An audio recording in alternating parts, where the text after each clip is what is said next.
Serial वसुधा में आने वाला बड़ा ट्विस्ट, करिश्मा का खेल और चंद्रिका की मजबूरी।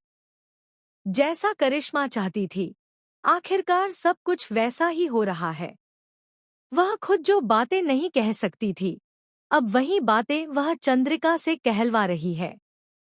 करिश्मा ने हालात इस तरह बना दिए हैं कि चंद्रिका को मजबूरी में सब कुछ स्वीकार करना पड़ रहा है। करिश्मा ने चंद्रिका को इस हद तक धमकाया और डराया है कि वह पार्टी के स्टेज पर सबके सामने माइक उठाकर करिश्मा की तारीफ करती है।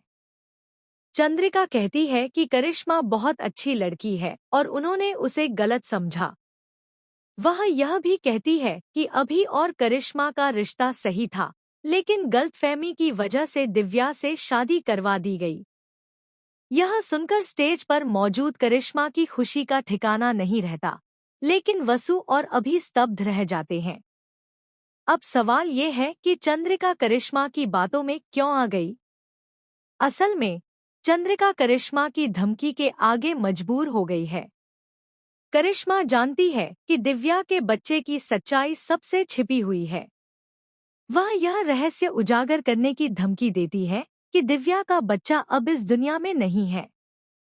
चंद्रिका जानती है कि अगर दिव्या को यह सच पता चलता है, तो वह मानसिक रूप से पूरी तरह टूट जाएगी और कोई बड़ा कदम भी उठा सकती है।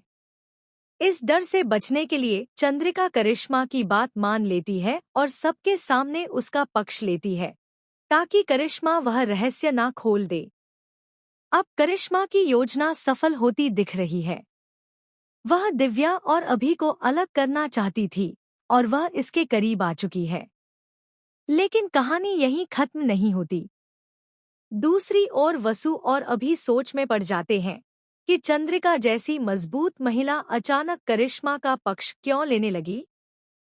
वे समझ जाते हैं कि कोई बहुत बड़ा राज छिपा है। अब यह देखना दिलचस्प होगा कि क्या दिव्या यह सब सुनकर टूट जाएगी या फिर वह करिश्मा के इस खेल का सामना करेगी। क्या वसु और अभी मिलकर इस साजिश का पर्दाफाश कर पाएंगे? आने वाले एपिसोड में कहानी एक बड़ा मोड़ लेने जा रही है, जिसमें रिश्तों की असलियत, राज और एक माँ का दर्द सब खुलकर सामने आएंगे।